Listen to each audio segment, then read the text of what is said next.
সাধারণ গরুর মাংস তো আমরা সবসময়ই খাই, কিন্তু আজকের রান্নাটা হবে একদম শাহীভাবে। রান্না শেষে যে সুঘ্রাণ বের হবে তাতেই আপনার অর্ধেক পেট ভরে যাবে। তো প্রথমে হাড় চর্বি সহ 1 কেজি গরুর মাংস ভালো করে ধুয়ে নিলাম। এতে দিয়ে দিচ্ছি 1 টেবিল চামচ করে আদা ও রসুন বাটা, স্বাদ মতো লবণ।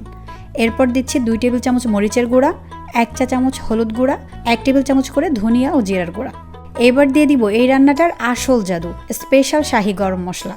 জয়ফল, জয়ত্রী, এলাচ, দারচিনি আর লবঙ্গ সহ আরও কয়েক ধরনের মশলা দিয়ে বানানো হয়েছে এই স্পেশাল শাহী মশলাটি। 1 কেজি মাংসের জন্য 2 চামচ মশলা দিতে হবে, তো প্রথমে 1 চামচ মশলা দিয়ে দিয়েছি। এই মশলাটা দিলে এক্সট্রা আর কোনো গরম মশলা ইউজ করা লাগবে না। আচ্ছা, এবার একটা টমেটো কুচি আর 3 থেকে 4টা কাঁচামরিচ দিয়ে মাংসটা ভালো করে মাখিয়ে নিচ্ছি। আধা ঘন্টা মতো ম্যারিনেট করে রাখবো। এবার পাতিলে 1 কাপ মতো রান্নার তেল দিয়ে বেশ খানিকটা পেঁয়াজ কুচি দিয়ে দিলাম। গোল্ডেন কালার করে ভেজে নিয়ে ম্যারিনেট করা গরুর মাংস দিয়ে দিচ্ছি।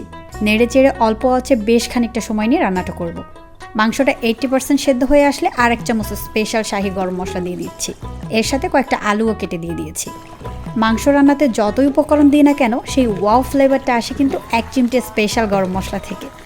মশলা থেকে যখন তেল ছেড়ে দিয়েছে এবং চারপাশ শাহী সুগন্ধে ম ম করছে, তখন পরিমাণ মতো গরম পানি দিয়ে দিচ্ছি। এখন ঢেকে আরও কিছুক্ষণ রান্না করে নিব। ঝোলটা যখন মাখা মাখা হয়ে আসবে তখন চুলা বন্ধ করে দিব।